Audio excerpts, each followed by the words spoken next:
Se eu só penso no curto prazo, no lucro de hoje, eu, na verdade, estou comprometendo a continuidade do negócio.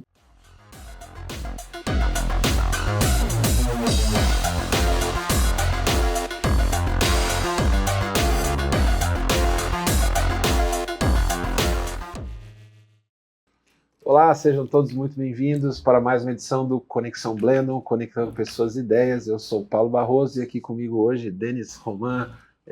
Somos aqui os sócios fundadores da Blendon e temos uma visita muito inusitada aqui hoje para a nossa conversa. Conta aí, Denis.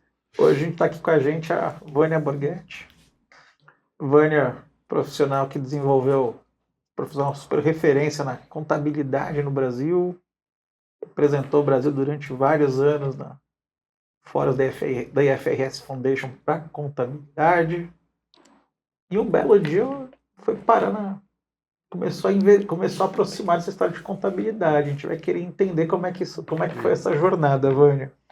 Hoje a Vânia, há alguns anos, coordena a Comissão Brasileira de Relato Integrado, onde depois eu conto como é que a Vânia me catequizou para essa história. Também veio de relações com investidores, tinha dificuldade de gostar desse assunto de sustentabilidade. Acho que esse assunto fez toda a diferença. Hoje a Vânia também é vice-coordenadora de Relações Internacionais do CBPS, o Comitê Brasileiro de Pronunciamentos de Sustentabilidade, que recepciona as normas internacionais de sustentabilidade. Vânia, como é que a contadora começou a falar de sustentabilidade? Como é que foi essa mudança? Essa mudança não, mas esse aprimoramento da jornada. Bom, primeiro um prazer muito grande estar aqui. Blendon é uma instituição que a gente admira pelo trabalho que tem feito, pela seriedade com que abraçou essa causa e pela parceria, né? Vocês são participantes da Comissão do Relato Integrado desde o primeiro momento. Você é meu vice-coordenador lá, né, Denis? Meu braço direito e esquerdo. Então é uma honra muito grande estar aqui. Deixando muito claro que eu continuo contadora, né? Adoro um débito e crédito, adoro um relatório contábil. Eu tenho uma alma contábil ali que é fenomenal e sou muito feliz na profissão que eu escolhi para a minha vida. E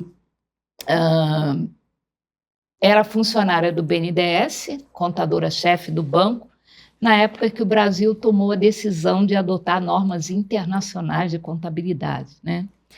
E aí o Banco Central e a CVM, na época, me pediram um apoio, porque a gente conhecia muitas empresas aqui no Brasil, para tentar antecipar que tipo de problemas as empresas brasileiras iam ter saindo da nossa antiga Lei 6.404 e passando a adotar normas que não eram mais feitas no Brasil, mas normas internacionais de contabilidade. Vale, só um detalhe, que ano foi isso?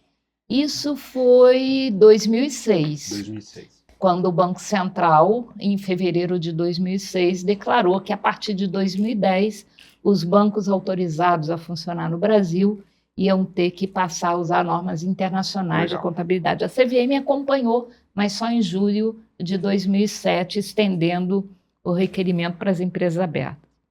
E aí eu fui começar a procurar saber o que era isso, né, de IFRS, que o Brasil ia começar a adotar, e comecei a participar dos fóruns, conheci o professor Nelson Carvalho, que me levou para a ONU. E aí eu sempre costumo dizer que o professor Nelson Carvalho foi quem sempre me jogou nas fogueiras da vida, porque ele me levava para a ONU, depois ele saía e me deixava lá. Eu acabei chefiando a Delegação Brasileira de Contadores até 2020, quando eu me aposentei, né, de 2013 a 2020. Depois ele me levou para o Conselho de Normas Internacionais de Auditoria, e eu entrei lá para o Conselho Consultivo deles, depois para o de Ética.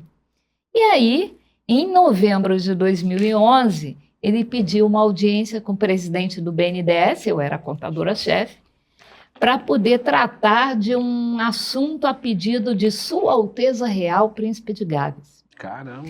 Então, chega lá na reunião com o presidente do BNDES, a Sônia Favaretto, o Nelson Carvalho, e uma comissão que Sua Majestade hoje, né, na época Sua Alteza tinha enviado para pedir o apoio, porque no ano seguinte ia ter a Rio+20 no Brasil, para pedir o apoio para o BNDES para uma ideia chamada relato integrado, que o conceito era você usar as demonstrações contábeis como âncora de evidenciação para as informações de sustentabilidade.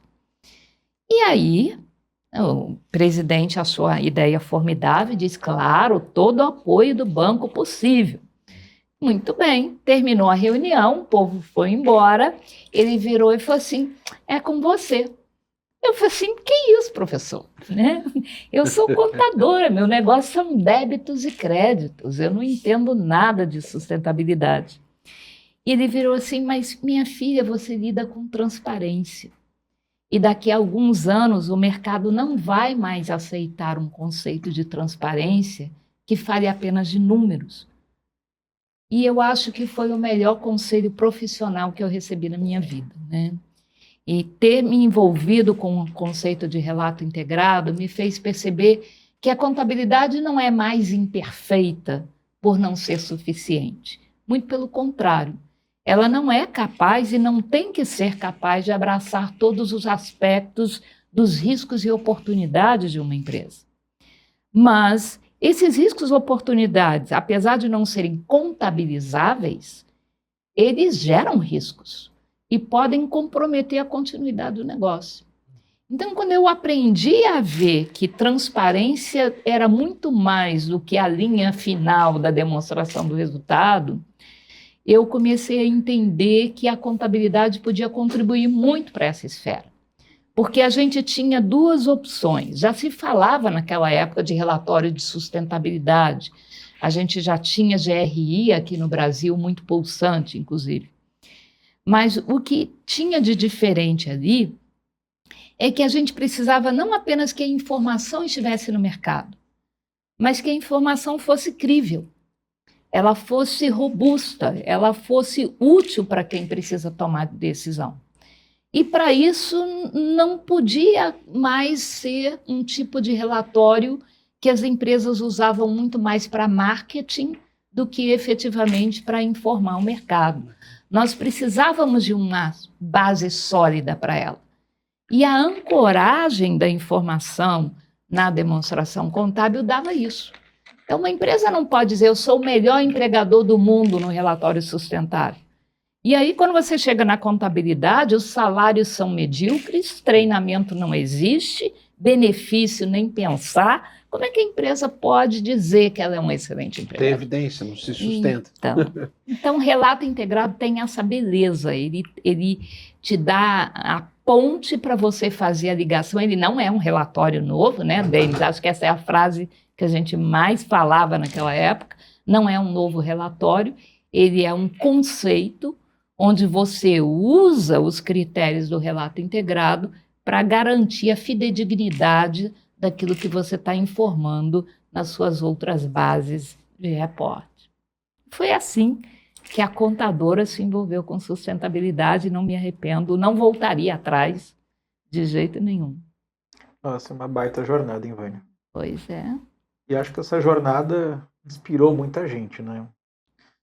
A gente estava conversando aqui no aquecimento para nossa gravação, para minha própria jornada nessa conversa. Eu venho como você sabe, eu venho da carreira de relações com investidores, passei anos em consultoria, trabalhei em vários processos de abertura de capital, background financeiro, e eu tinha verdadeira agonia de relatórios de sustentabilidade. E um dos casos para mim que é emblemático foi bem no exemplo que você falou, que era um cliente que eu atendia. Sou a empresa, o relatório sustentabilidade antigamente é uma frase inspiracional na capa. É. Naquele ano, assim, era a empresa das pessoas. Aí me mandaram, eu era consultor dessa empresa, falaram assim, revisa isso aqui. Eu falei, revisa o quê? Joga fora. A capa tá errada. A gente tinha acabado de discutir o 20F da empresa, que era o documento que ia para o órgão regulador nos Estados Unidos, a empresa que tinha ações listadas aqui e fora, e eu lembro que a gente teve uma baita discussão, porque a questão trabalhista dele estava péssima. tinha a provisão trabalhista subindo acima da média do setor pelo 5º ano consecutivo. E o relatório de sustentabilidade só falava de como eles eram maravilhosos e como as ações para pessoas eram ótimas. Uhum.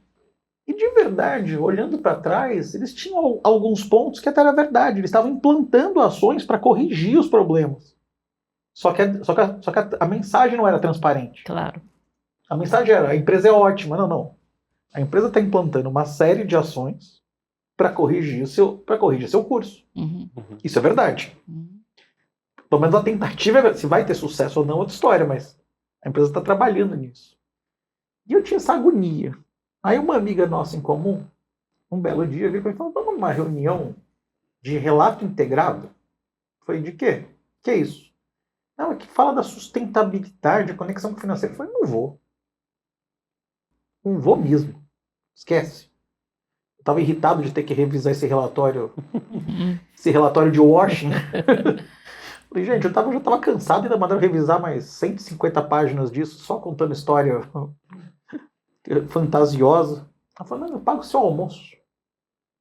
Já devia lá eu saber que não tem almoço grátis. Pois é. Aí ela me levou na reunião, aí de repente eu vejo lá uma tal de Vânia, contadora, falando da conexão dos capitais e como é que aquilo afeta o valuation. Falou: opa, valuation, esse assunto me interessa. Começou a falar minha língua aí. Começou a falar de valuation, ou seja, o processo de avaliação do valor das empresas. Falei: isso é o que me interessa. Só que esse assunto me interessa. Como é que se conecta? Porque até hoje eu vejo uma desconexão gigante. E até lá atrás eu achava que era culpa da GRI, inclusive. Uhum. Depois eu fui aprender que não era culpa da GRI. As empresas não seguiam os princípios da GRI. Faziam relatórios desassociados da realidade. Uma outra amiga nossa em comum, que era a head da GRI no Brasil, um dia eu virei para ela e falei: olha, tem um incômodo muito grande com a sua instituição. Me explica. Onde ela sentou e falou: vem cá. Falei: entendi. O problema não é a norma. Mas são as empresas que não aplicam a norma de forma adequada. E de lá comecei a estudar, comecei a olhar, entrei para o grupo, vocês me acolheram e deu toda essa mudança na minha vida. Comecei a estudar sustentabilidade, fiz um mestrado na área e de lá para cá a gente não parou mais. Mas foi uma mudança muito legal. E eu faço uma brincadeira que eu falo assim: poxa, talvez se as empresas tivessem seguido fielmente os princípios da GRI, relato integrado talvez nem tivesse surgido. Uhum. Ou tivesse menos força. Eu não sei. Eu acho que... bom, primeiro, é bom a gente tocar nesse assunto porque a gente está vivendo um momento em que a norma oficial global para você reportar sustentabilidade é a norma da IFRS Foundation, o ISSB. E isso não desmerece de nenhuma forma todas as outros frameworks que vieram anteriormente, e o GRI foi um dos primeiros a ser. Então, acho que nós teremos sempre uma dívida de gratidão com o GRI, porque quando ninguém acreditava nisso, né, onde você falar que precisava discutir com sustentabilidade com o diretor financeiro, ele mandava dizer que estava em casa com febre e não tinha aparecido aquele dia. Ninguém queria nem tocar no assunto, ninguém tinha tempo para isso.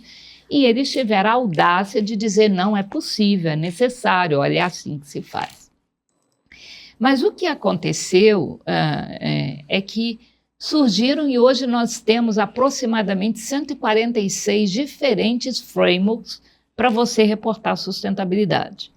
Qual deles é bom, qual é ruim? Eu acho que só se a gente analisasse com lupa cada um deles e nem assim a gente chegaria num diagnóstico. Porque um framework que é adequado para reportar um determinado segmento de empresa pode não ser o melhor para um outro segmento. Isso não quer dizer que ele seja ruim, ele só não é o mais compatível com aquele segmento de negócio. E com isso começou não, isso aqui não me serve no GRI, então vou fazer o meu próprio. E vou fazer outro, e vou fazer outro. E hoje nós temos essa pluralidade que o mercado começou a chamar de sopa de letrinhas, porque o nome de cada framework tinha uma siglazinha lá que você nunca chegaria a conhecer o que significa a sigla. Você sabe, por exemplo, o que é CDSB? Pois é, muita gente não sabe, né? Então, TCFD, tem muita gente que não sabe, né? E surgiu essa pluralidade, onde as empresas começaram a usar esses frameworks como se fosse um menu de um restaurante. Deixa eu ver que prato que eu quero. Epa, eu quero esse ponto aqui do GRI, mas eu quero com essa forma de mostrar aqui do CDSB. E com isso você começou a ter colchas de retalho. Nenhum relatório era princípio, meio e fim de acordo com nenhuma forma. E se ele não gostava do como ficou o relatório final, no ano seguinte a empresa trocava para um outro framework, ou mudava uma coisa assim. Então, algo que é fundamental para o mercado tomar decisão, que é você conseguir traçar tendências a partir do momento que você identifica aspectos, que você compara e verifica para onde o ponto está indo, se tornou algo inviável. Sim.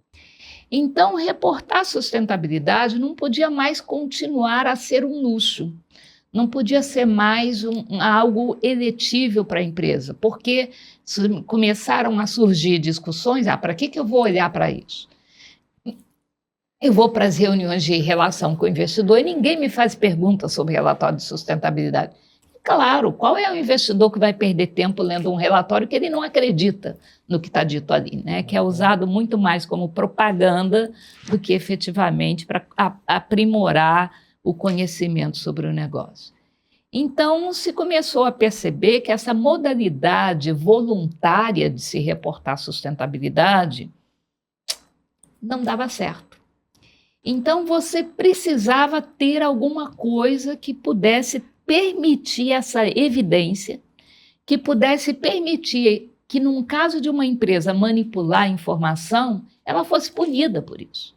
Porque, afinal de contas, essa informação seria instrumento para o mercado tomar decisão. E essa ideia foi semeada pelo relato integrado, porque ele não acabou com nenhum dos frameworks.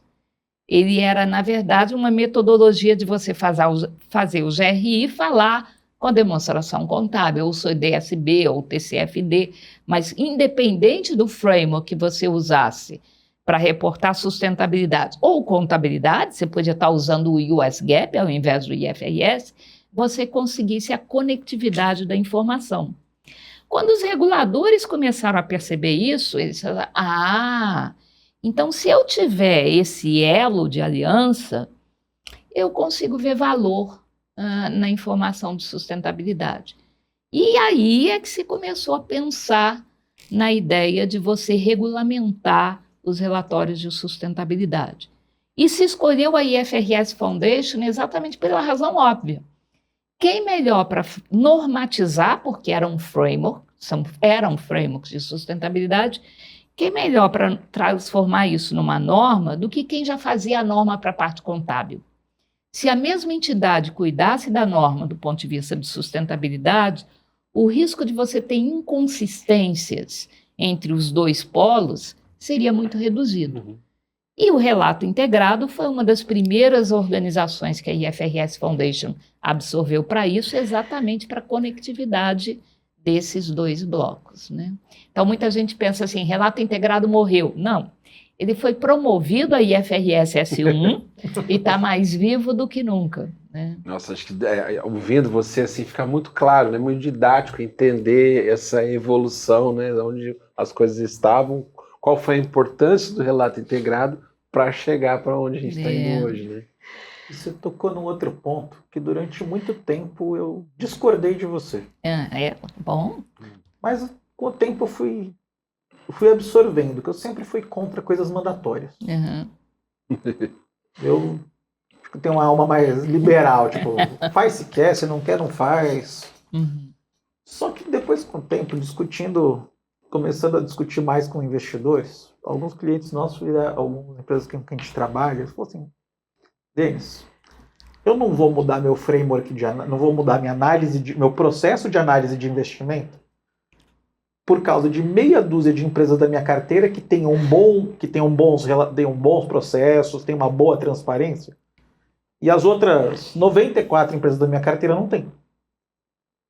Ou eu tenho condição de analisar a minha carteira inteira, olhando para princípios que estão super arraigados, né? Você tem a questão, você tem tempo para divulgar. Hoje, relatório de sustentabilidade tem empresa que divulga em fevereiro, março, abril, maio, junho, julho, agosto, setembro, outubro, novembro, dezembro. Às vezes divulga, ou o cliente resolve não divulgar.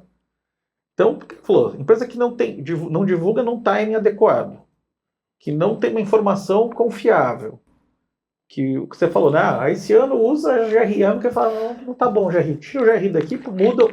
Aí o analista vai falar, nossa, ajusta toda a tua base de análise de novo. E se eu não avalio informação tempestiva, não avalio uma informação confiável, e eu não tenho uma cobertura mais ampla da minha carteira, né? Já só para um pouquinho, não vou olhar.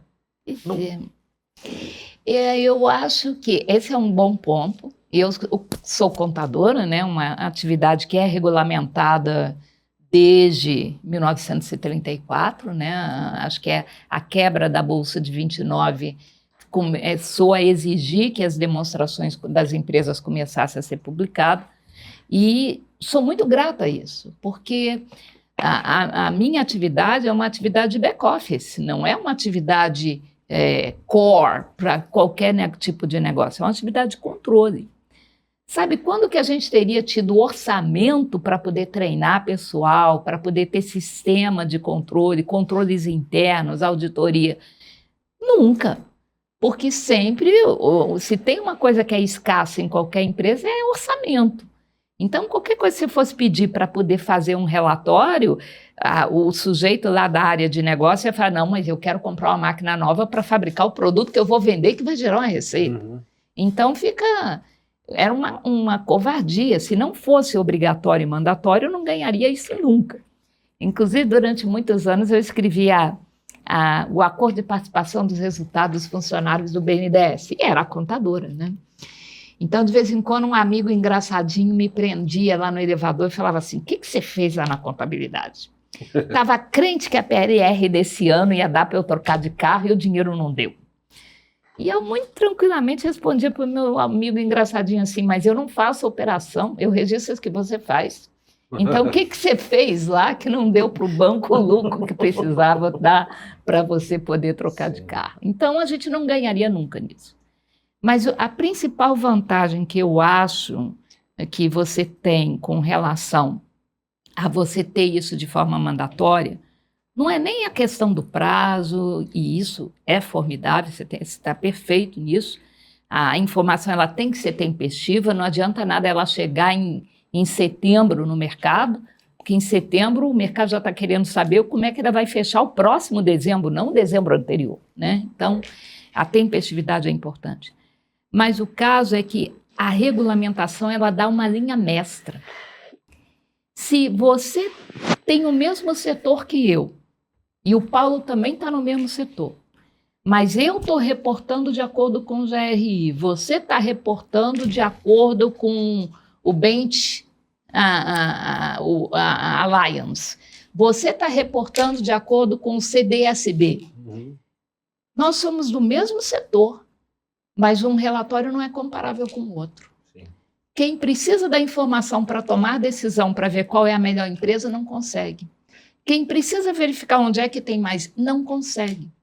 Então, a regulamentação, ela cria essa linha mestra mínima que todo mundo vai utilizar, que permite que você consiga construir esse cenário, essa possibilidade de você tirar conclusões que sejam minimamente confiáveis e robustas, né? Então, por isso que eu sou uma grande defensora da regulamentação. E aqui, ouvindo falar dessa questão do cenário de informações, eu lembro muito de uma reunião que veio o Richard Howitt. Uhum. E ele bateu muito, ele falou, gente, para de falar de informação financeira e não financeira.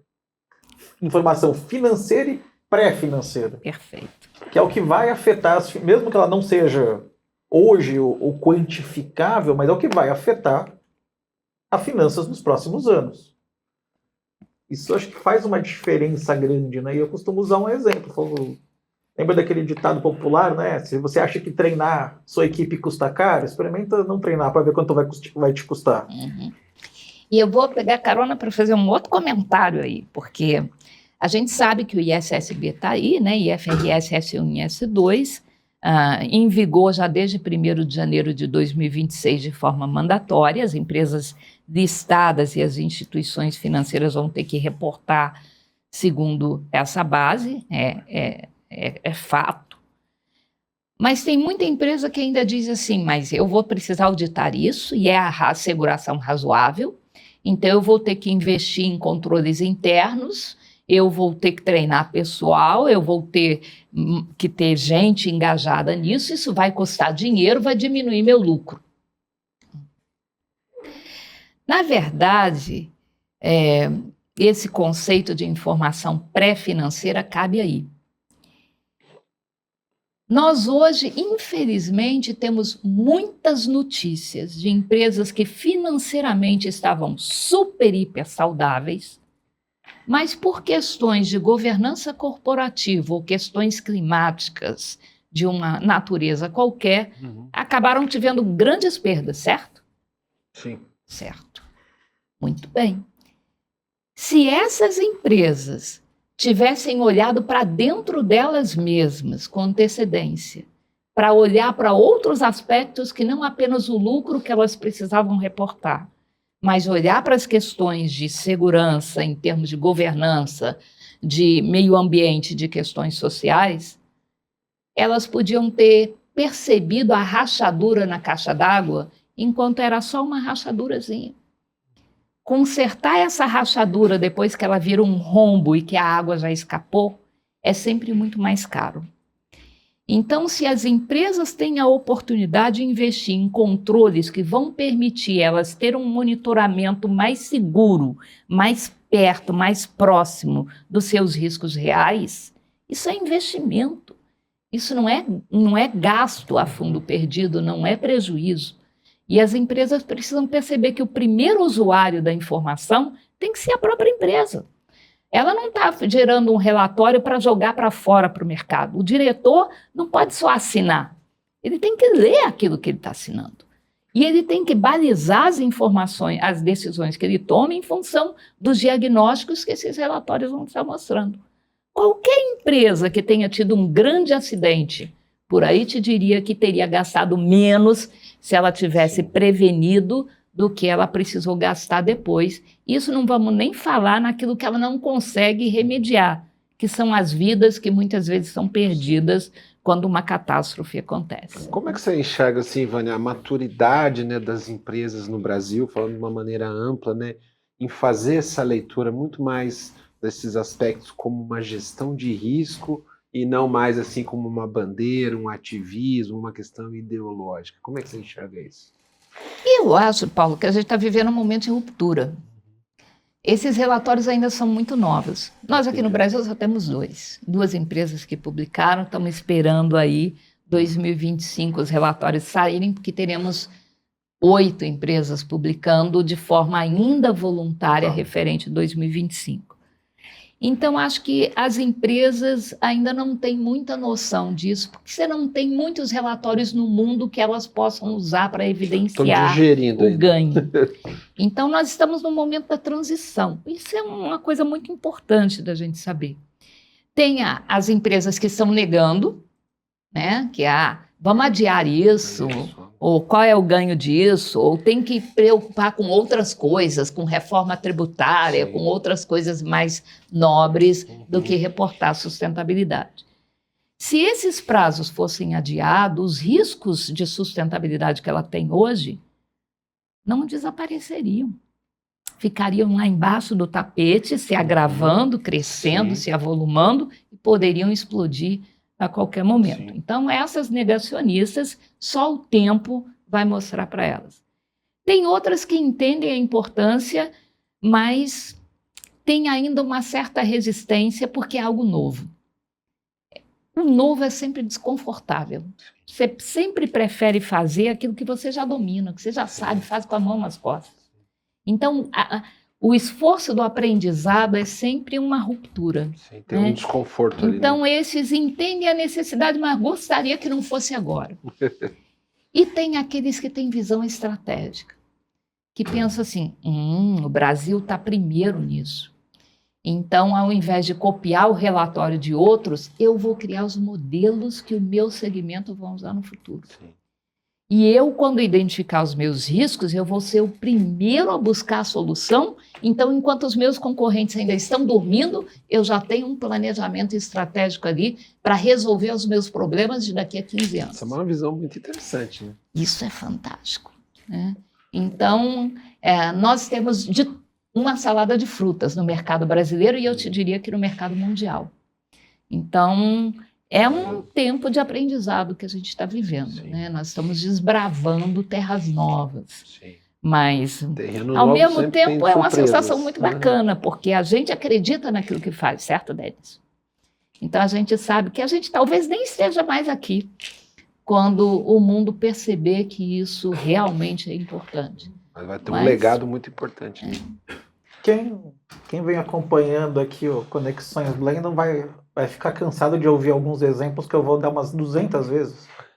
Mas acho que é para fixar o conceito mesmo. Minha trajetória lá atrás de RI, fazendo IPOs, gente, eu me deparei muitas vezes com empresas que quando a gente ia montar lá o formulário de referência e colocar fatores de risco, a gente falava, cadê a área de riscos? Não, veja bem, cadê teu planejamento estratégico? Veja bem. Aí você fala, gente, são empresas que às vezes, pelo porte, deveriam estar melhor estruturadas e nem sempre estão. Não. Ou às vezes, tudo bem, tem empresa que tem desconforto de explicar o risco, que também é outro viés, né? Mas tem empresa que não tem área de risco, não tem uma gestão de riscos bem estruturada. E aí fica. E aqui no formulário de referência, infelizmente tem casos lá que você encontra copia e cola, que às vezes a empresa esquece até de trocar o nome do copia e cola, deixa que... Até o ano está o mesmo do ano passado. A empresa é de um setor e tá lá, deu copia e cola do outro, que aqui no setor diferente do meu acontece isso, o cara fala... E acho que isso acho que ainda causa um pouco de dor. E soma-se a isso um pouco da visão curto-prazista, né, que a gente vê. A gente milita em outro ambiente que é super importante, que é o ambiente de governança. Eu sei, a gente está no IBGC também, a gente participa de alguns fóruns. E você vê que tem empresa ali que tem conselheiro que está ali, que você fala, o conselheiro discute qual é a pauta do conselho. Provar as demonstrações financeiras do trimestre. Você fala, amigo, tá bom, cadê a discussão da estratégia? Cadê a discussão do longo prazo? Tem empresa que faz isso com excelência, tem empresa que não faz. Uhum. E esse cenário vai começar a puxar Sim. vai começar a puxar, vai causar muito desconforto em empresas que vivem com essa visão mais curto-prazista, que tem uma gestão de riscos mais frágil. Faz sentido isso? Na verdade, você reportar IFRS, S1 e S2 é reportar risco e oportunidade. E é bacana isso, não é só risco, é oportunidade. A gente hoje pela manhã, nos últimos 2 dias, a gente estava num curso que a própria IFRS Foundation veio dar na B3. Eu estive lá os 2 dias. E hoje na mesa, eu estava por um acaso sentada na mesa da Natura, que está se preparando para reportar agora. E eles falaram assim, não, nós temos uma planta no Amazonas que tem um problema de logística, porque a matéria-prima que é colhida lá, eu só aproveito um pedacinho dela. Mas esse pedacinho, ele é perecível, então eu preciso ter navios lá com refrigeração para acomodar aquilo. Então, a gente, quando estava mapeando as questões ali do repórter, pensou assim, e que tal se a gente desenvolver na comunidade local uma forma de aproveitar o resto dessa matéria-prima e já segregar e congelar para mim só a parte que eu preciso, porque aí transportar essa parte vai ficar mais útil, eu vou gastar menos, vou precisar de menos infraestrutura para refrigeração, e é uma grande oportunidade de negócio, porque ela vai ganhar isso. Então, quando você olha para dentro e olha para si próprio, você não encontra só risco, você encontra também desperdício, você encontra questões de logísticas que podiam ser melhor pensadas, você encontra muitas oportunidades. Então, é muito nesse sentido que a gente está querendo mostrar para o mercado que sustentabilidade é uma palavra contábil, né? Quem inventou o termo sustentabilidade foi a contabilidade, não é sinônimo de ESG. Quando é que uma empresa é dita como sendo sustentável? Quando ela apresenta resultado econômico positivo, que a gente chama de lucro, né? Então, é um outro conceito que a gente precisa ensinar para o mercado. Ser sustentável não é uma escolha entre ser lucrativo e ser sustentável.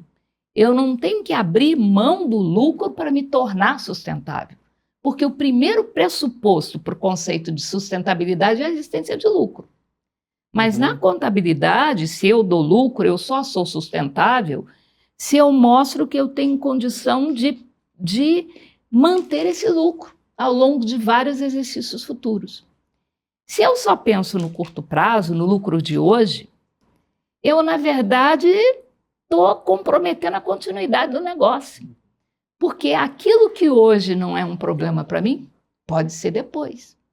Então, se uma empresa, por exemplo, ela usa uma matéria-prima que é escassa na natureza, e hoje o produto que ela fabrica com essa matéria-prima é muito lucrativo, mas ela é irresponsável ao lidar com essa matéria-prima vai se exaurir na natureza mais cedo ou mais tarde. E aí ela faz o quê? Fecha as portas. Cadê a continuidade dela? Então, se ela trata as questões ambientais, sociais e de governança com respeito, ela está preservando o lucro e garantindo que ela vai estar ali no mercado por muito tempo ainda, gerando aquele resultado econômico positivo, né? É muito legal pegar por esse viés, né, que você falou, porque é exatamente o oposto do que muita gente enxerga, né? Em que momento você acha que, vamos dizer, a interpretação da própria sustentabilidade vai adquirindo uma interpretação até oposta a isso que você falou? Paulo, eu não estava lá, não era nascido, mas garanto que em 1934, quando o governo americano disse que por causa da quebra da Bolsa, as empresas que tinham interesse público iam precisar passar a publicar demonstrações contábeis, teve muita empresa que reclamou. E tem muita empresa que reclama hoje ainda, cá para nós. De ter que abrir os números. Toda vez que sai uma norma nova, é uma reclamação só. Então, eu acho que é um aprendizado. Eu acho que daqui a 10 anos a gente vai olhar para trás e falar assim, opa, mas como é que a empresa lidava com o fato de não saber os riscos de sustentabilidade que ela tinha?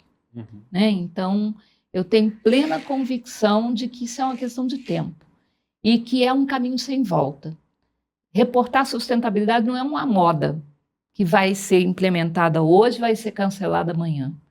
Na verdade, essa informação vai ser considerada tão estratégica no futuro que a gente vai alcançar o conceito de pensamento integrado, que o relato integrado tanto apregou, que é você exatamente tomar decisão olhando não apenas os aspectos financeiros, mas também as externalidades.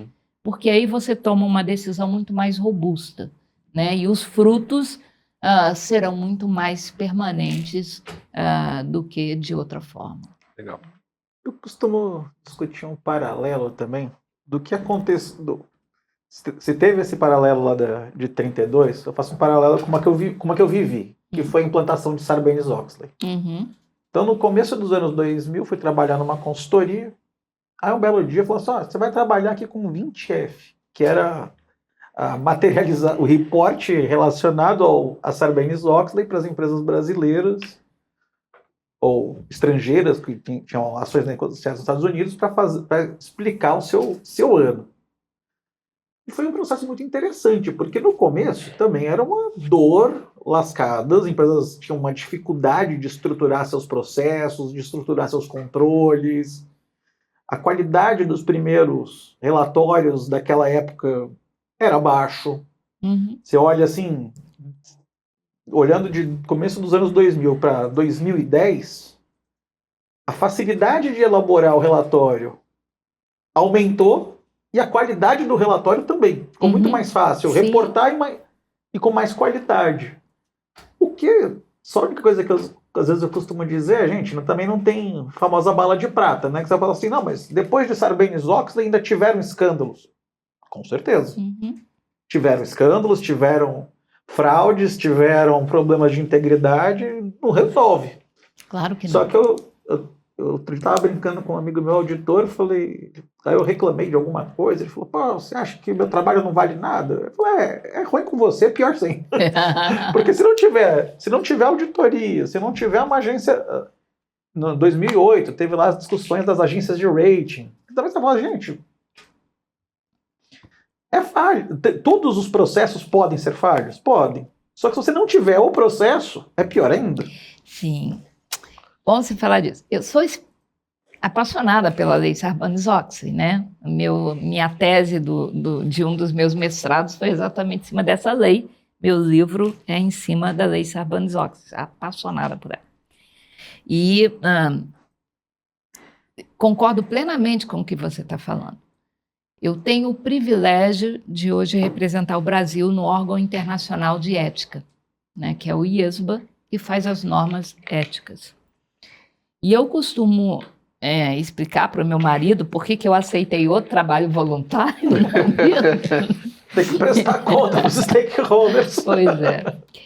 Que, na verdade, na nossa profissão, que lida com transparência, não basta você ensinar técnica, você tem que ensinar também valores. Uma vez eu estava sendo entrevistado por um jornalista e ele estava me perguntando exatamente sobre a mudança para a IFRS. E ele falou assim, então com essa lei nova não vai ter mais fraude? Eu falei assim, se a existência de uma boa norma fosse suficiente para evitar que o homem fizesse besteira, eu, como católica de missa diária, te afirmaria que Deus teria resolvido os problemas com os 10 mandamentos. Seria tudo perfeito. Quando o ser humano quer ser desonesto, ele encontra um caminhozinho para ser.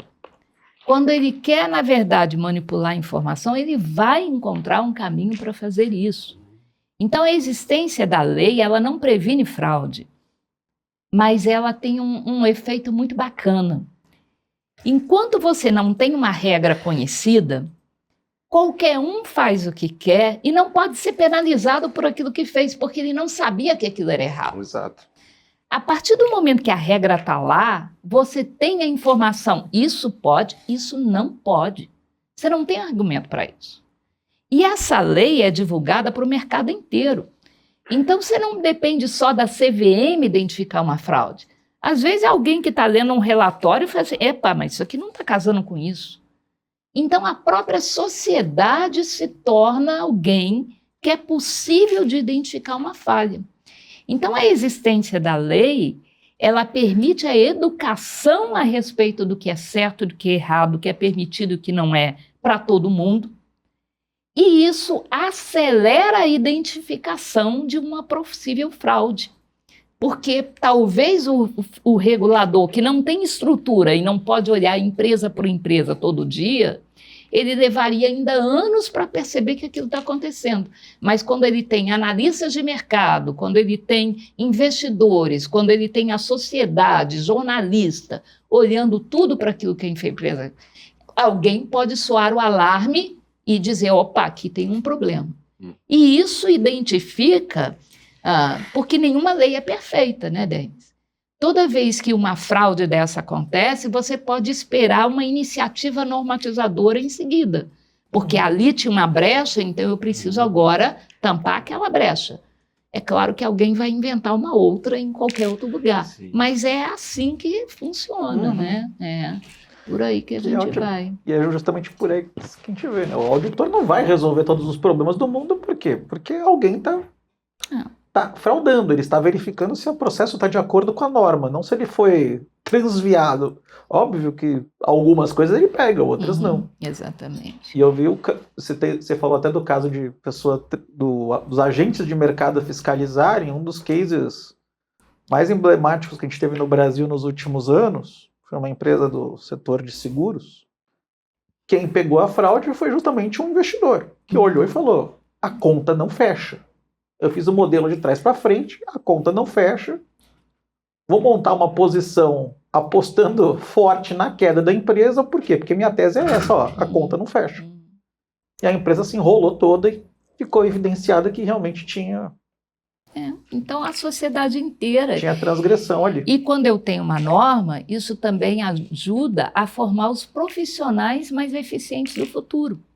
Porque os professores, em vez de ensinar 146 modelos de reporte, vão ter uma linha mestra ali. Sim. Né? Então, tudo fica muito mais organizado e nunca é fácil o momento de ruptura. Mas era o que eu estava falando hoje de manhã na Bolsa. A gente está vivendo um momento em que a gente está construindo as soluções. E não tenham a ilusão de que os primeiros relatórios serão perfeitos. Porque o pior inimigo do bom é o ótimo. Então, ninguém pode esperar que os primeiros relatórios serão perfeitos. Mas o próprio mercado vai dizer, isso aqui, se a empresa tivesse feito isso, ela teria encontrado um resultado melhor. Vou desenvolver uma ferramenta que vai permitir ela fazer isso. Então, a partir das próprias deficiências que a gente encontrar nos relatórios, o mercado vai prover soluções.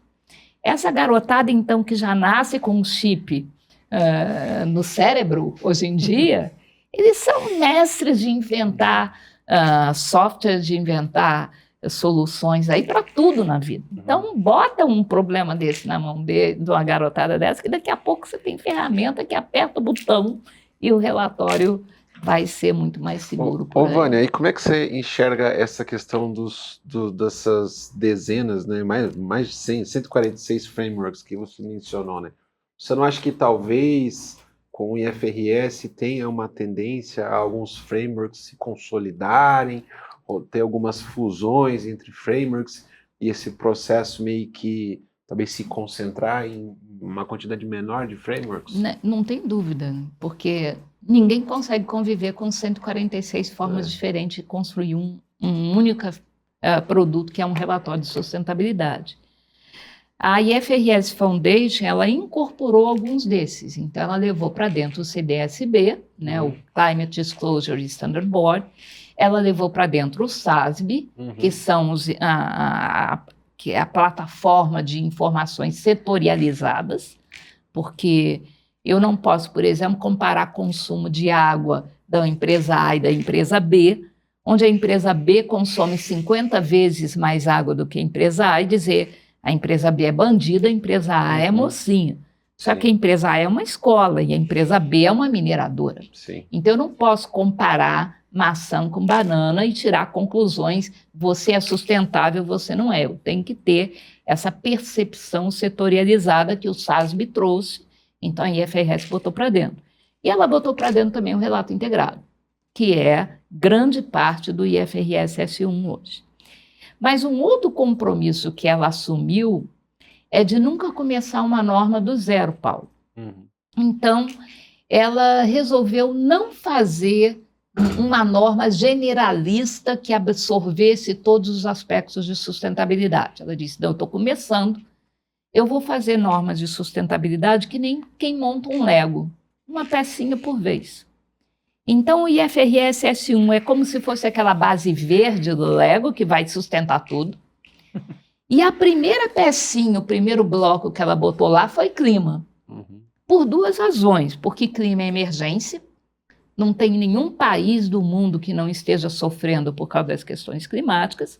E a segunda razão é porque o mercado já tinha algo muito bom para reportar clima, que era o TCFD.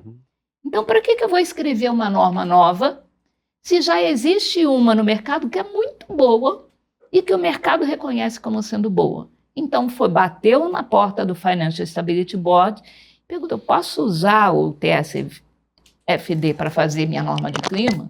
E fez isso tão bem que quando ela publicou, menos de um mês depois, o Financial Stability Board diz, de hoje em diante eu não controlo mais as informações de clima.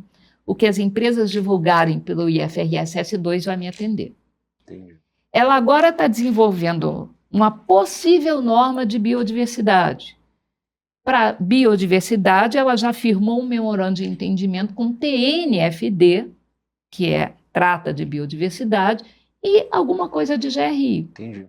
Então, para cada norma que ela fizer, ela vai olhar o mercado O que tem de bom aí? Uhum. E muito do que está nesses 146 frameworks vai ser incorporado e dado uma roupagem que permita você reportar não para um nichozinho aqui hoje, mas de uma forma global e comparável no mundo inteiro.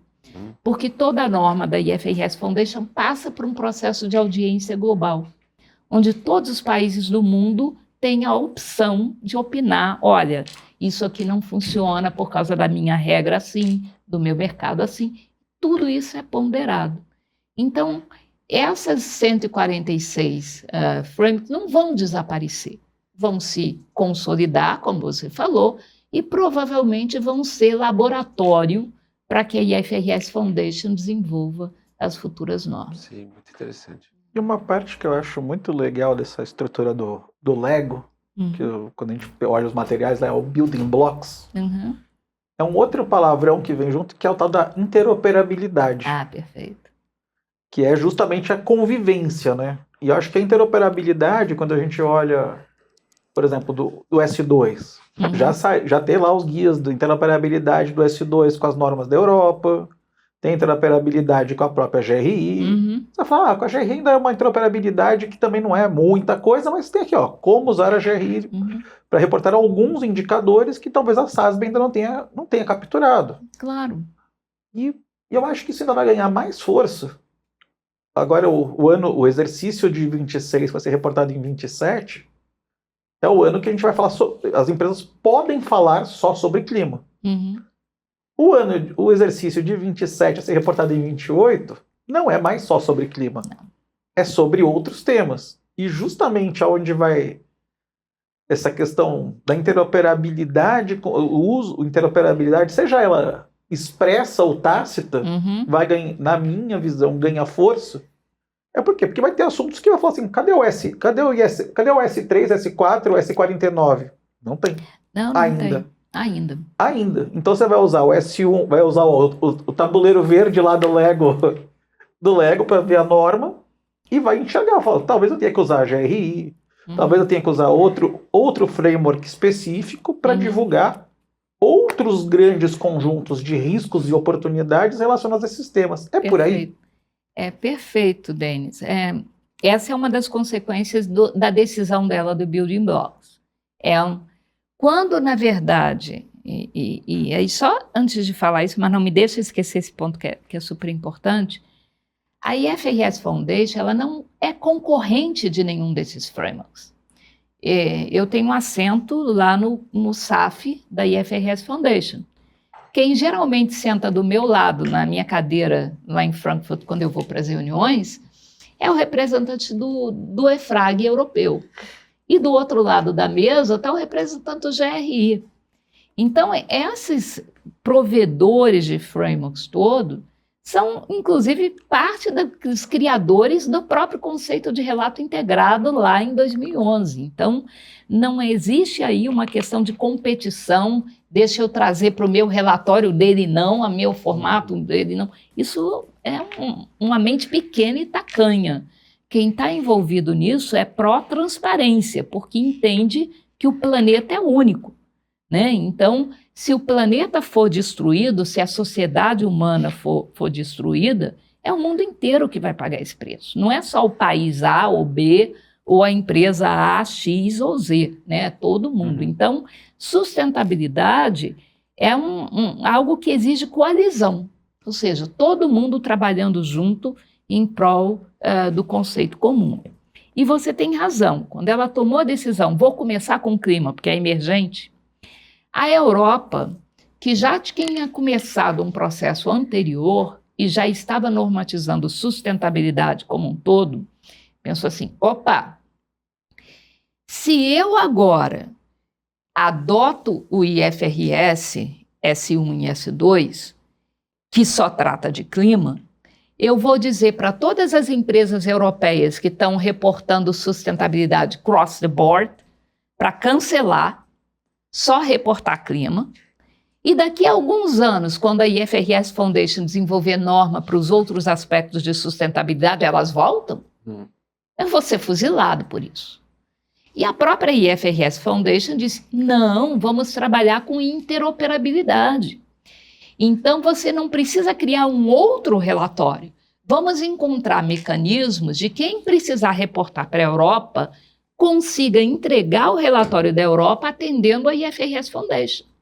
E quem reporta de acordo com o ISSB consiga entregar um relatório que, com poucos ajustes, ele possa estar atendendo o Parlamento Europeu. As empresas, assim, não precisam fazer vários relatórios tratando do mesmo tema e a gente consegue a interoperabilidade das questões aí.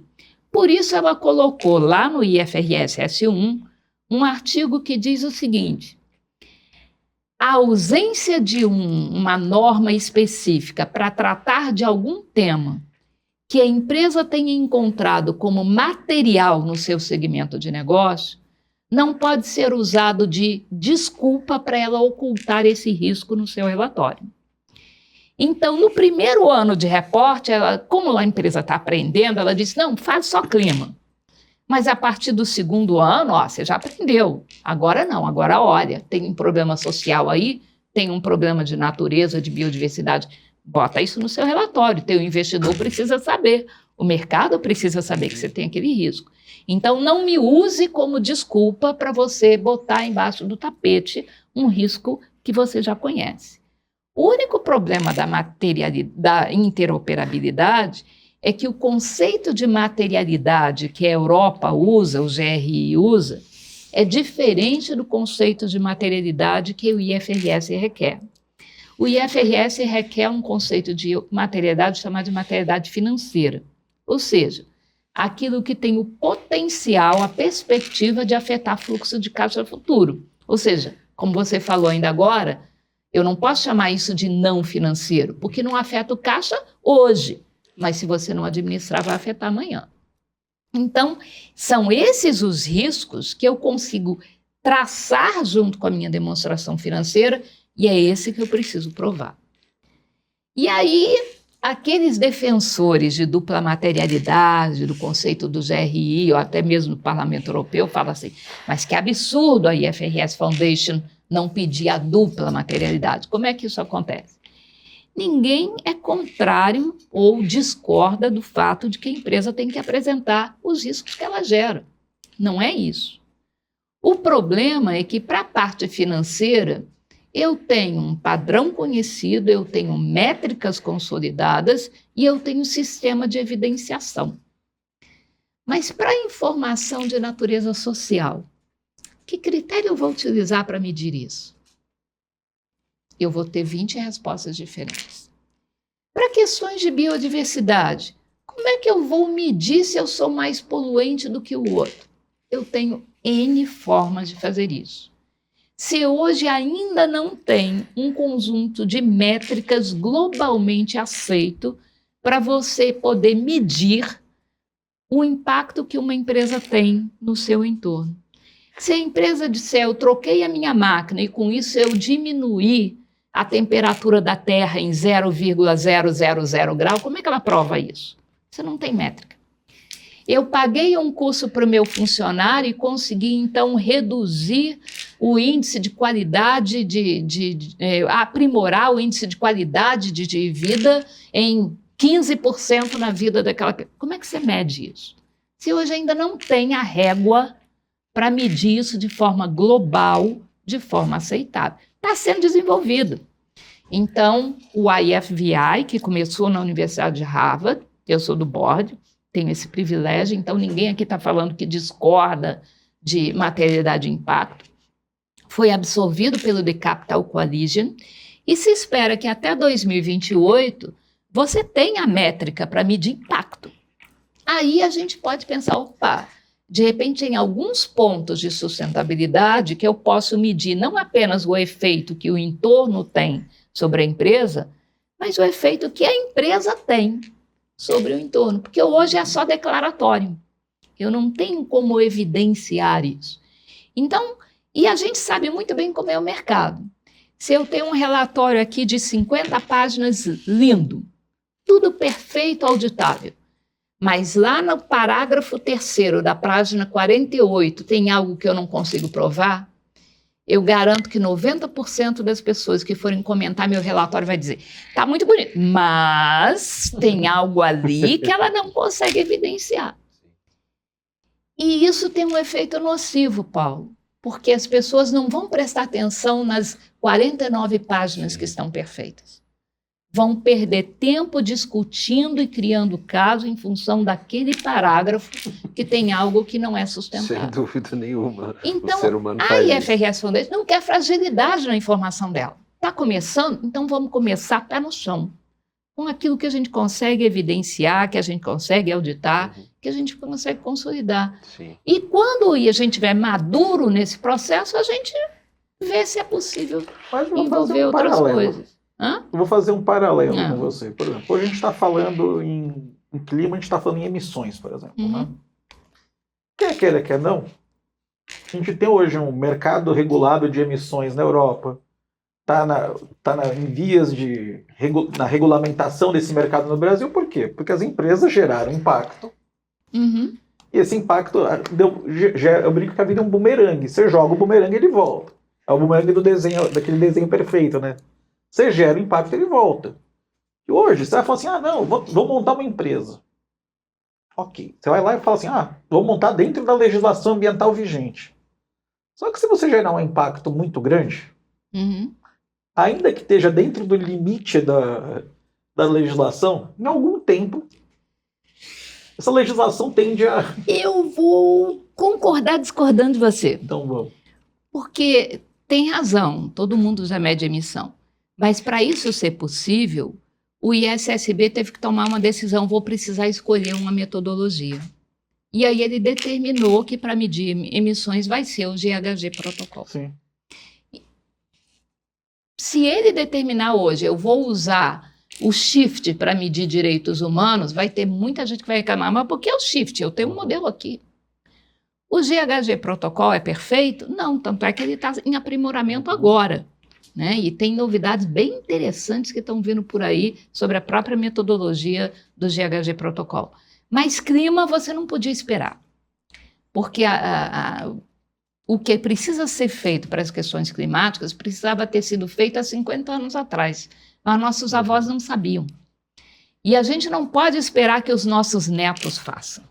A gente precisa fazer imediatamente. Então, o que tem de melhor aí, o mais aceitável? Então, vamos usar esse.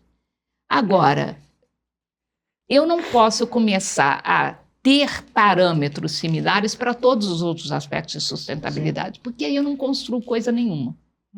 Então, é uma decisão pensada e estrategicamente consolidada pela IFRS É que o meu Foundation. ponto específico é o seguinte, os impactos que você gera, eles são gatilhos de risco.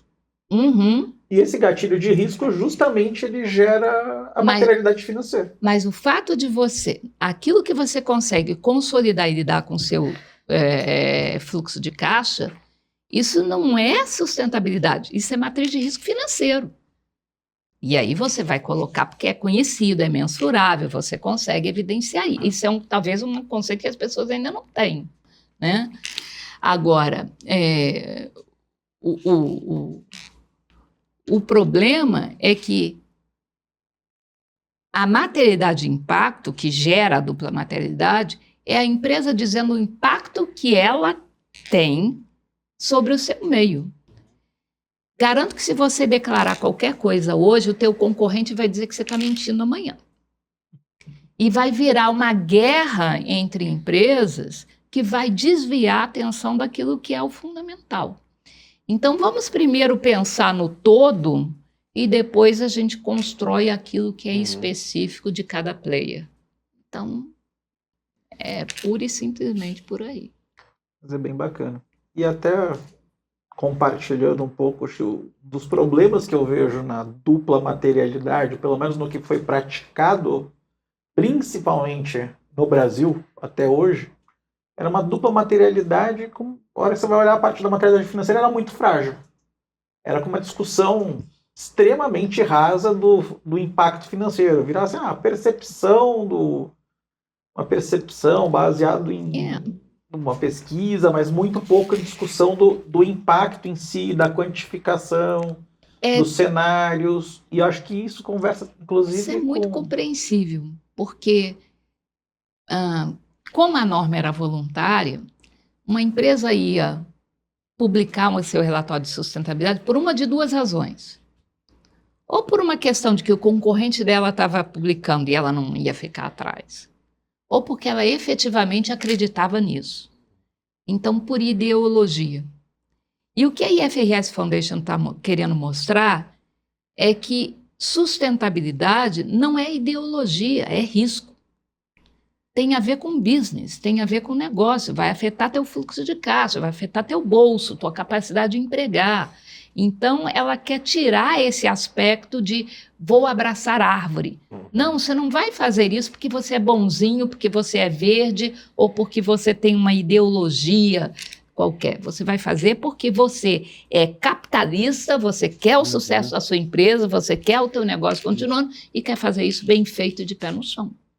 Então, ela é muito criticada por isso, mas a abordagem dela foi usar isso. Ela falou assim, olha, eu sei fazer norma contábil, então eu sei proteger a parte financeira do negócio. E sustentabilidade vai proteger a parte financeira do negócio.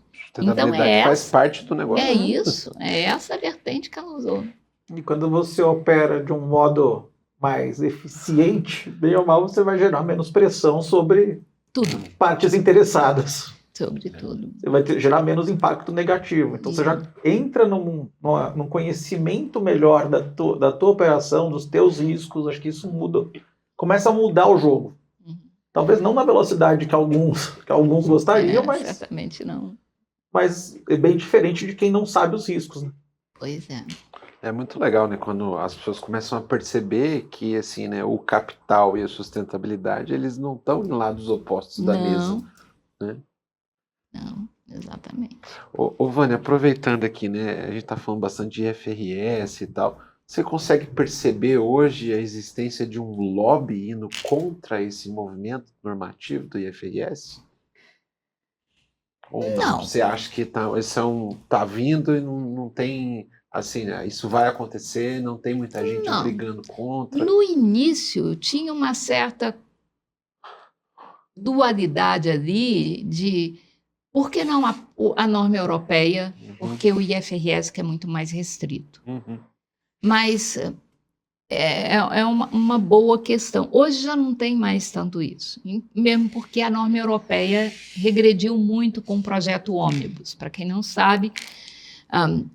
a Europa aprovou no ano passado, no parlamento, uma redução das exigências que seriam requeridas para os relatórios de sustentabilidade no Parlamento Europeu. O resultado dessa redução conseguiu preservar a dupla materialidade, mas diminuiu o escopo do alcance da norma em 80%. Então, imagine que você teria 100 mil empresas europeias que precisariam estar publicando seus relatórios. Isso caiu para 20 mil. Então, é uma coisa gritante, né? O Banco Central Europeu até reclamou que essa mudança aliviou a Europa, deixou a norma europeia muito mais próxima da própria norma do IFRS hoje. Né? E eram informações relevantes que o Banco Central diz que o mercado vai sentir falta. Mas por que essa iniciativa? Não porque a Europa acredite menos em sustentabilidade, não porque tenha qualquer tipo de questão nesse sentido, mas por uma razão muito mais de sobrevivência. Porque a Europa, que estava se preparando para publicar esses relatórios, já finalizando a fase 1 do reporte do CSRD, ela de repente vê duas guerras inesperadas no seu quintal, né? A guerra da Ucrânia com a Rússia, e depois a guerra de Israel com os palestinos. Nem tinha essa nova e terceira guerra que começou na semana passada. O que aconteceu nessas guerras, Paulo? A população civil fugiu. E foge para onde? Mais perto, para a Europa.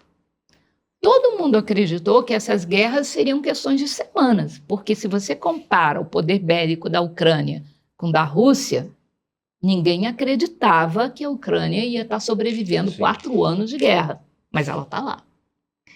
E Israel também, quando pensou assim, Israel vai retaliar o Hamas, isso vai ser questão de horas. Ninguém imaginava que isso fosse se alastrar por meses, já está chegando a ano, né? E agora a gente tem uma terceira guerra aí. Essa população civil que migrou para a Europa, ela precisou ser abrigada, então os países europeus precisaram arrumar casa, comida, escola para as crianças, por algo que seria temporário, que de repente se alastrou. Uhum.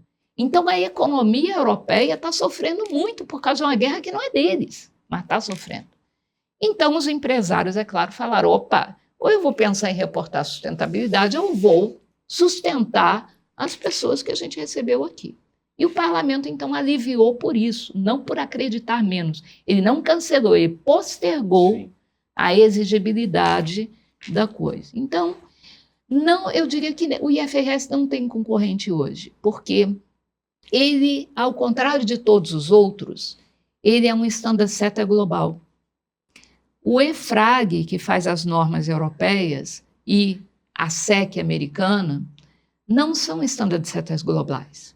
A norma europeia vale para países europeus ou para países estrangeiros que estão indo fazer negócio nos países europeus. E a americana, a mesma coisa. Sim. A IFRS Foundation é a única standard setter que faz uma norma que é para o mundo inteiro. Ela não tem poder de enforcement, Sim. mas os reguladores endossam aquela norma e ela fica obrigatória ali, e com comparação mundial. Uma CVM, se qualquer um desses 146 standard setters aí de sustentabilidade batesse na porta da CVM e dissesse, torna a minha norma aí mandatória, a CVM ia dizer, mas quem é você? Como é que eu vou saber que a sua norma ela é isenta de viés, de interesse e benefício para uma parte específica? Com a IFRS Foundation, o devido processo é transparente. Tudo é consulta pública na internet, pessoas físicas podem opinar, e isso vai para o site. Então, os reguladores mundiais, eles têm plena confiança numa norma emanada da IFRS Foundation. Isso está acelerando o processo de incorporação. A norma foi lançada 26 de junho, não esqueça o dia do meu aniversário, 26 de junho de 2023. Nós estamos em menos de 3 anos, já tem mais de 40 países no mundo comprometidos com essa norma. Sabe quanto tempo levou para a norma contábil global ser adotada? Décadas.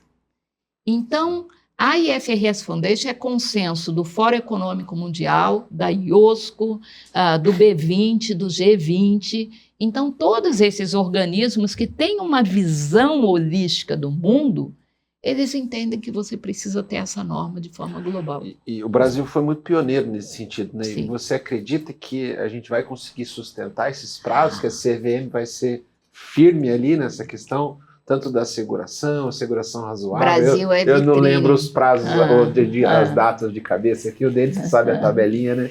Mas enfim, acho que a questão é, você acha que a gente vai conseguir segurar esses prazos?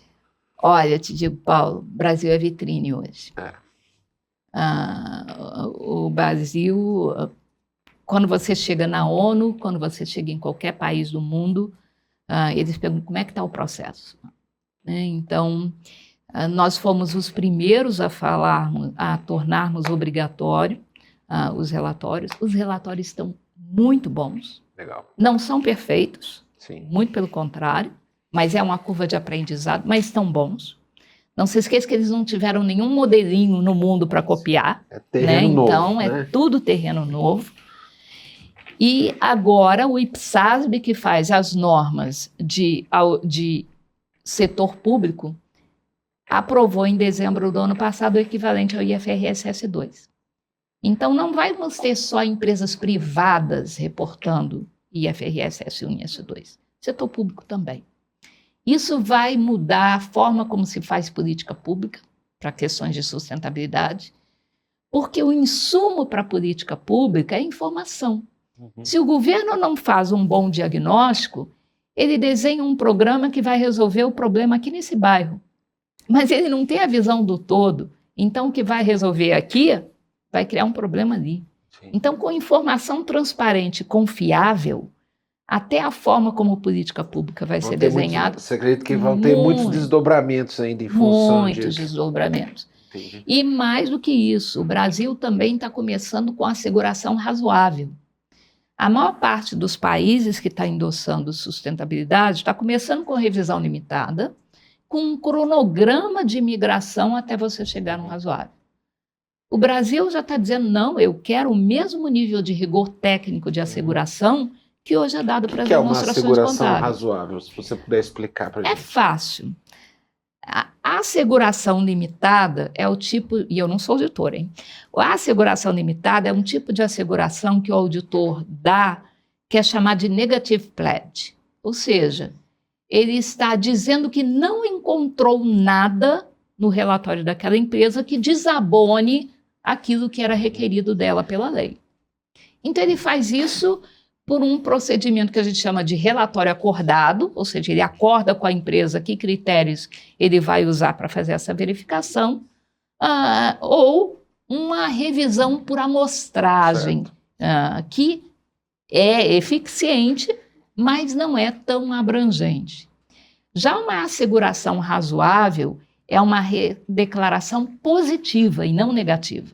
Ele não diz que não encontrou problema.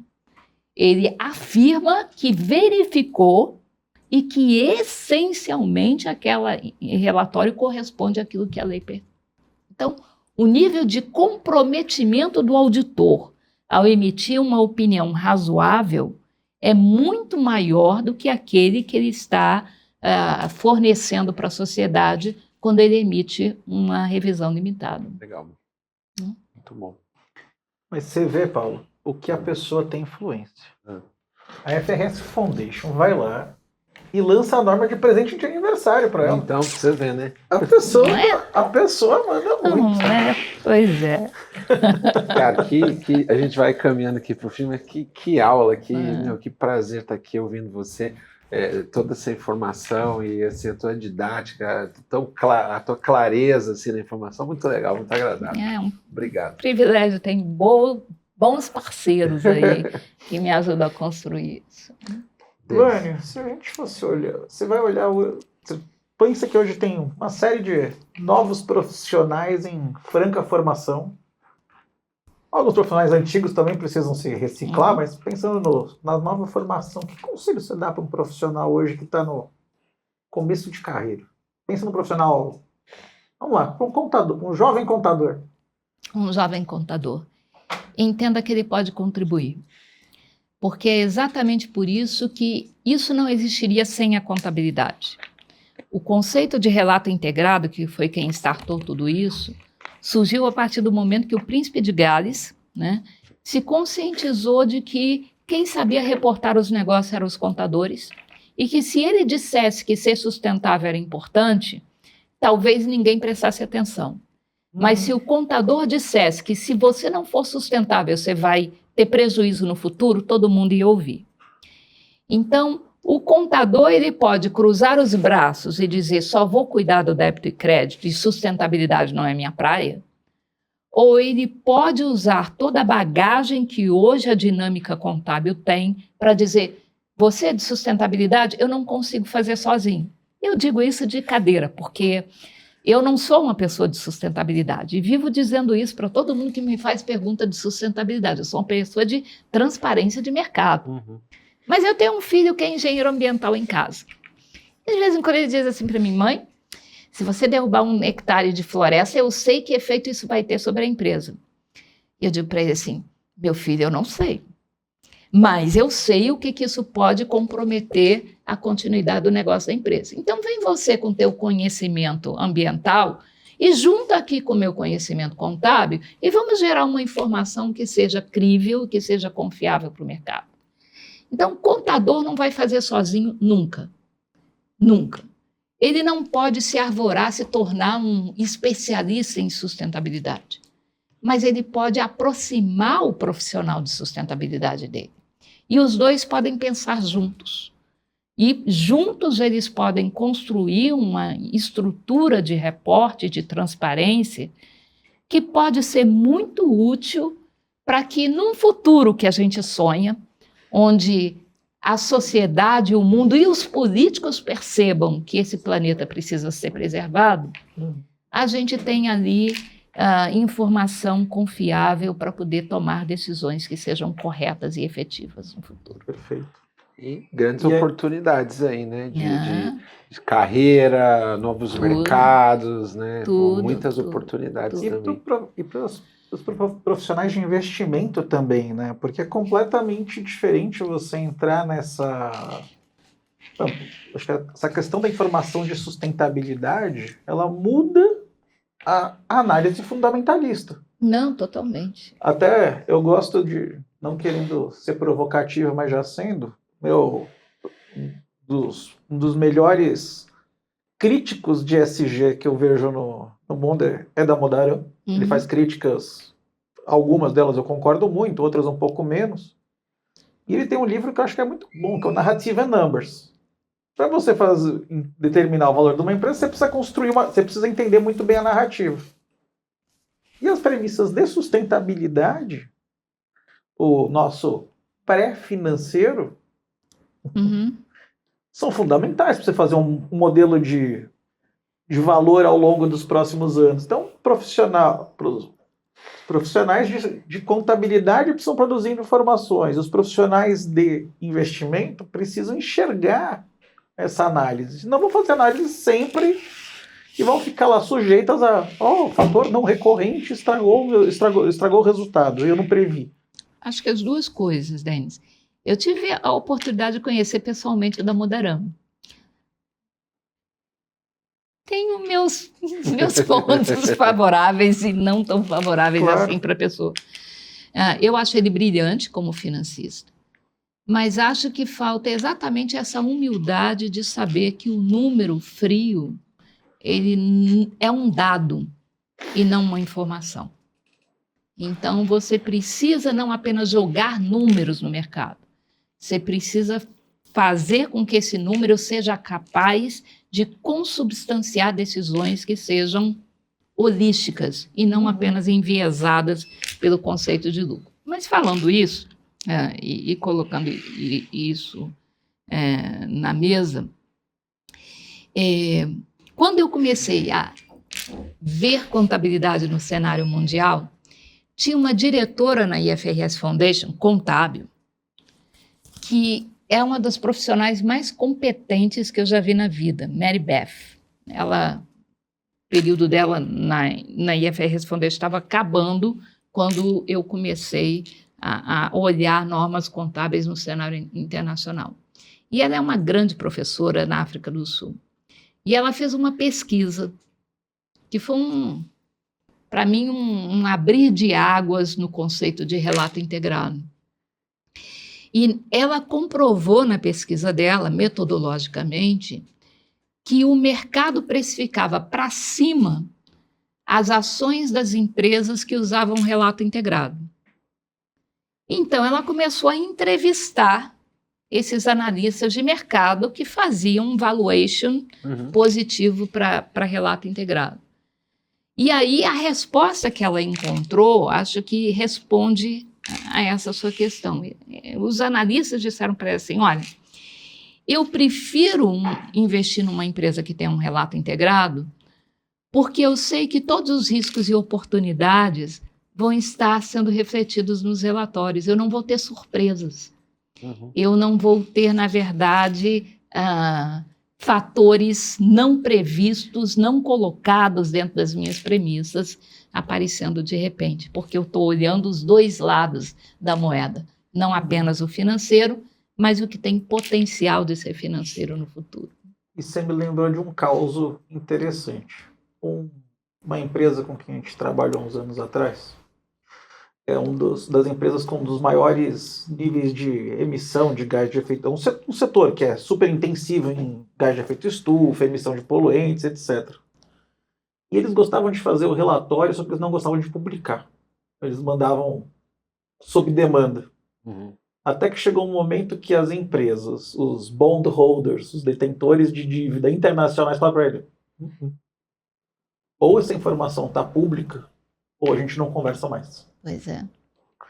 E aí você vê a mudança, né? Porque justamente eu falo, eu não quero trabalhar em cima de informação... Vai gerar assimetria de informação. De informação no mercado. privilegiada. Exato. E dois, a hora que a empresa coloca a informação pública, por mais que ainda tivesse longe do padrão FRS, já era uma informação pública, você tomava com base num nível de transparência, você já dava um salto de transparência ao longo dos anos.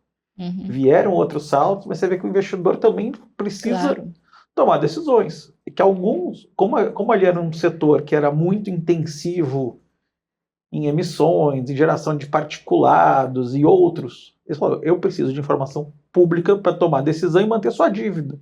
E nem estava falando de dívida green bond, nada. Bond tradicional. Porque eu só enxergava, se essa empresa tiver grandes problemas, ele vai ter dificuldade de pagar a minha dívida. Não vai conseguir honrar o pagamento. Acho que para alguns outros setores, é que essa questão ambiental, questão climática, ela é mais fácil de medir. Acho que o nosso grande desafio que vai vir nos próximos anos Vamos aprender. É chegar muito mais para os fatores sociais, né? Para o fator social tem uma brincadeira que eu falo, pega uma empresa, olha o NPS dela com os clientes se não tiver bom, tiver abaixo da média do setor. Aí você cruza com o ENPS, que é o dos empregados, os empregados também não estão felizes, estão abaixo da média do setor. Será que essa empresa vai gerar resultado consistente durante muitos anos? Não vai. Eu não investiria, eu não faria um investimento de longo prazo numa empresa assim. É um dos exemplos que eu dou, né? Porque se uma empresa ela não tem o problema de recursos naturais que a gente usou como exemplo ainda agora, mas ela tem um problema social.